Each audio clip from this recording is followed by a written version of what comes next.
Ugh, disabled. The contempt in the voice made me freeze. Could it really be her at a time like this? I felt on the edge of despair at the unexpected cruelty. I'm Emma, 25 years old. I have been unable to walk since birth. I have used a wheelchair my whole life. Actually, I have grown used to the term disabled because of my condition. Or more accurately, I have had to grow used to it to keep living.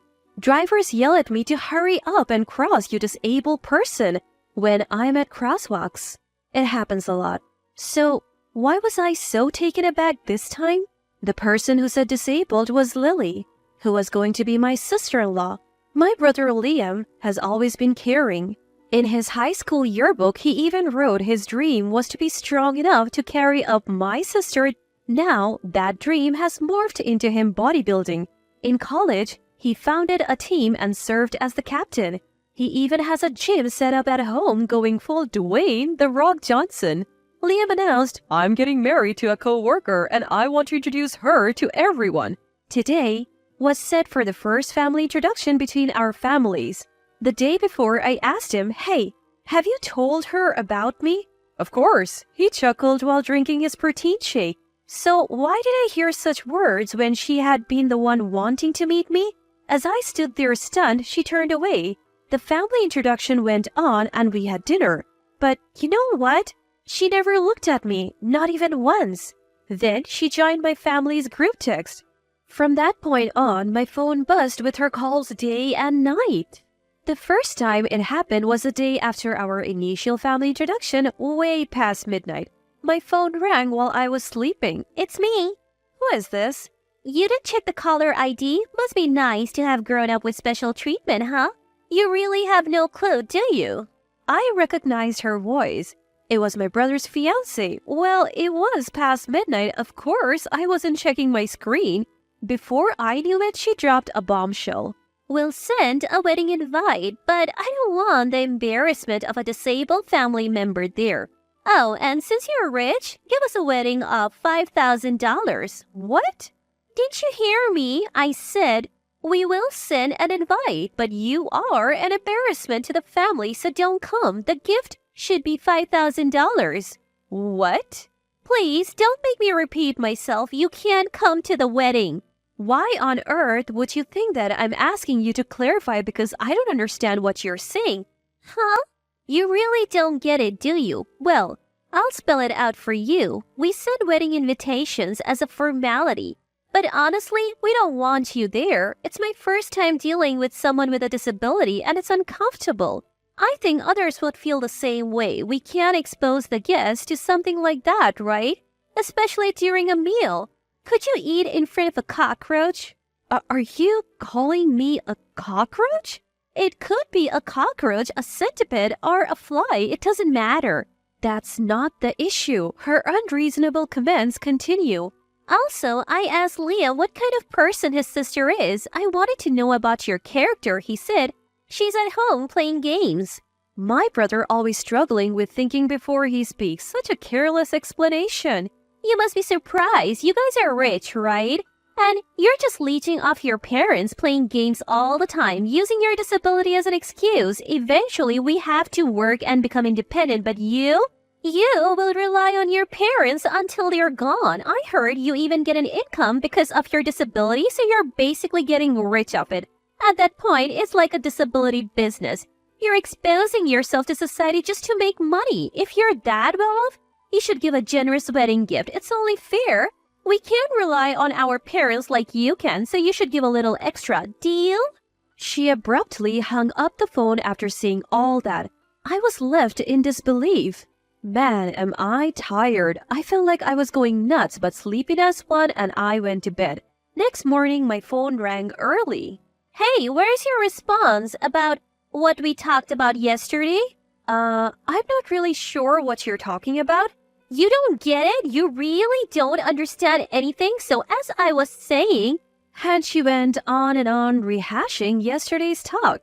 Yet I fell asleep again, phone still in hand. When I woke up, it was 7 a.m. The call was still connected. "Are you even listening? I'm speaking the truth here. Why aren't you saying anything?" She screamed. It's been 2 hours now, I replied with my groggy head. Trying to imply the call's too expensive.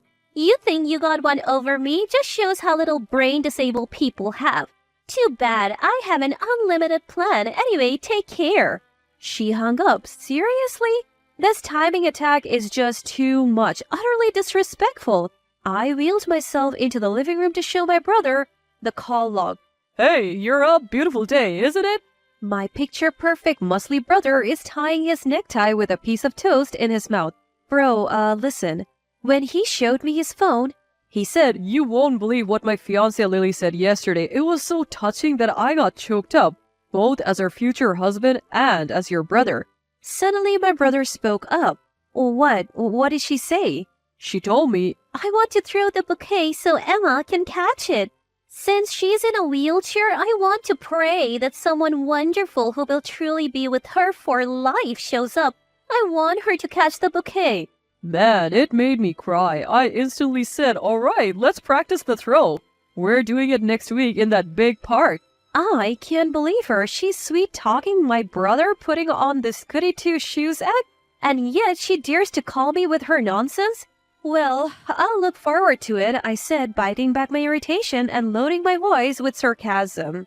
I am looking forward to something else entirely. Fine, I'll take up this challenge. I began to meticulously prepare for battle. The calls kept coming, probably because I wasn't giving her the response she wanted. The calls became more frequent, like she was getting desperate. Hey! You're not coming to the wedding, right? If you do, I'll scream traitor at you. You shouldn't come if you care about your brother. She's trying to manipulate me using my brother as leverage? So I recorded the entire conversation using an app. Since it was on speaker mode, I could hear everything perfectly. I tossed my phone on the bed annoyed. I could hear her shrieking but couldn't make out the words. Ignoring the call, I leisurely picked up my gaming console. Time for some good old monster hunting simulation. I muttered, I'll take her down one way or another. Until then, I might as well hunt some imaginary monsters. Let's go on a hunt, I said, launching the game Monster Hunter. After 3 hours, I was starting to get bored and the call finally ended. May 10, 11:35 p.m. Recorded. Duration 2 hours 48 minutes. One thing I like about this app, it logs the exact date and time of the recording. I chuckled at the stark contrast between her screeching and the app's monotone voice and closed my phone. When the total recorded time passed 100 hours, I was done with my game too. It was time to talk to my brother. Hey, can we meet with her parents one more time before the wedding? Oh, I was thinking the same thing. You know, love is between two people, but marriage is between families. The more the families get along, the better, right? Yeah. My muscle-brained brother easily agreed. And so, a dinner was set up with 7 of us, her family of 3, and my parents, my brother, and me. Upon arrival, her parents greeted us warmly, saying, "Hello. Thank you for joining us today." Meanwhile, the fiancé not only avoided eye contact, she deliberately blocked my path as I navigated my wheelchair through the aisle. What is she, a middle schooler? I was inwardly seething. Well, you would have to be as dumb as a middle schooler to make such a blatant 100-hour phone call. I ignored the harassment, envisioning the tragedy that would follow. The Italian restaurant that my brother had arranged for us, so I could easily come in my wheelchair. In the private room, after our parents exchanged pleasantries and we engaged in small talk, I finally broke the ice. So there's something I want to make clear now that we are all here for this family introduction. Everyone turned to look at me. My brother's fiancé was the only one who looked away. I was born with a disability and I can't move my legs. My fiancé's father nodded. I've heard from my daughter, and it doesn't bother me. Heck, my vision is 20 by 200. No one's perfect, right? I thought to myself, what a nice guy my brother's fiancé's father is. People who can choose non-discriminatory words at times like this are fair. I took a gamble on his sincerity. Thank you. But there are things that are often misunderstood. Here's a CD for you. I have one for my brother too. I turned on the preset tablet and handed it to my brother. He inserted the CD into the tablet with a puzzled look. 2 files appeared. What's this? He tapped on one. My fiancé's angry voice blasted from the tablet. Listen, I will absolutely not allow you to come to the wedding. It's not just about me, it's for my guests, for your brother, for everyone attending. Get it through your head that you're a family disgrace. Just stay away and give me $5,000, got it? Bing!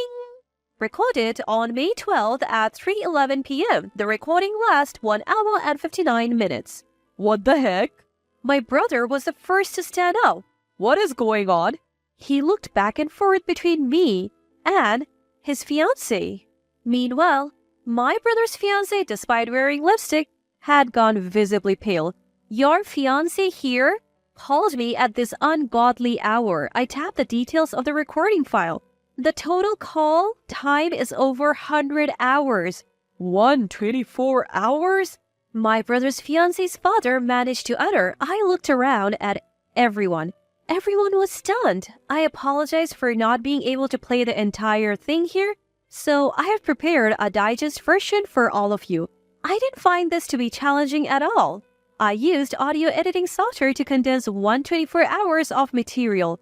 Personally, I'm quite pleased with the compelling content I have put together.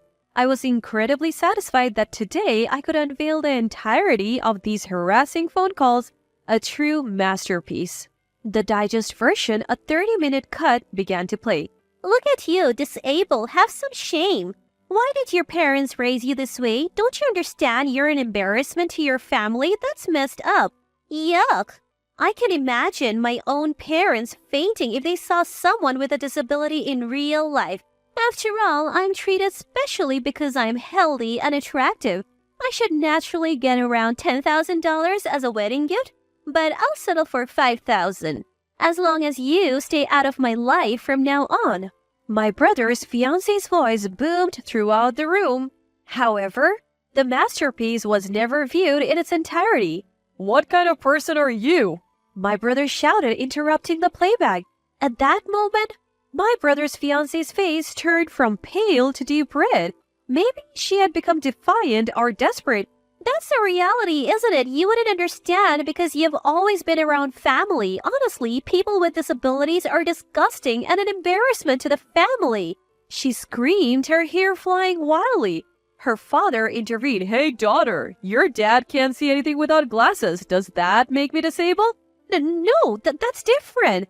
My brother's fiancé's mouth flapped open and shut. She looked like a goldfish gasping for air.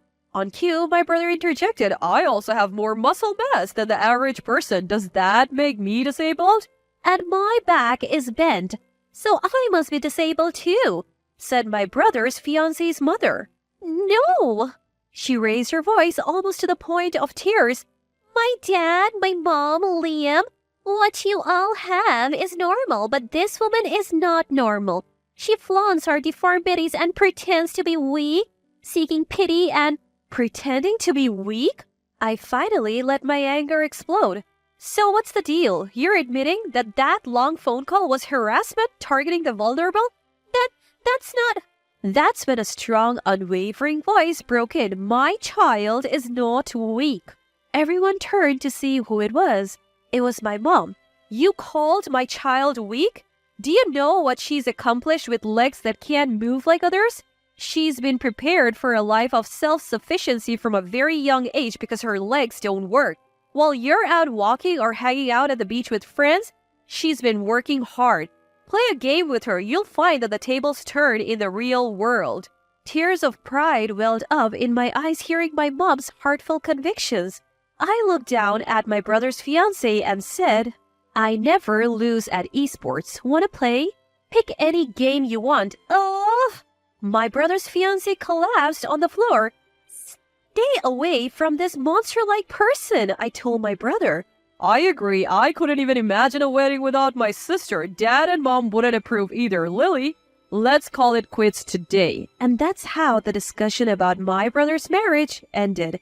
His mild-mannered and kind future in-laws repeatedly apologized for their daughter's disgraceful behavior and covered all the costs of canceling the wedding. She apparently quit her job later as news of her shameful act spread throughout her workplace. As for me, I won a big esports tournament. When asked in an interview, how did you become so strong, I replied, Because my legs don't move. People find ways to let their talents bloom when they have limitations. I placed the trophy on my immobile lap and smiled.